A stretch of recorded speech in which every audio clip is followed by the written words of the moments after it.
Alam nyo, magpapahinga lang kayo kung grabe ang tiwala ninyo. Tingnan nyo ako. Itong mga inuupuan nyo, buti nga kayo nakakaupo, ako hindi.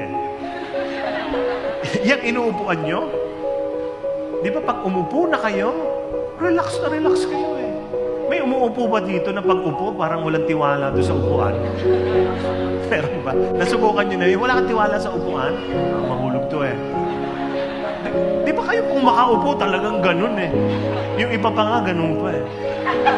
Tulog eh. Kasi makaramdam lang ng aircon, nakakantok ka. Bakit kayo nakaka-relax? Kasi may tiwala kayo sa upuan. Question. Kilala niyo ba yung gumawa niyan? Hindi. Alam niyo pangalan niya? Hindi rin. Ba't nagtiwala kayo? Anong sagot? Faith. Basta na lang. Mga kapatid, pahinga kayo.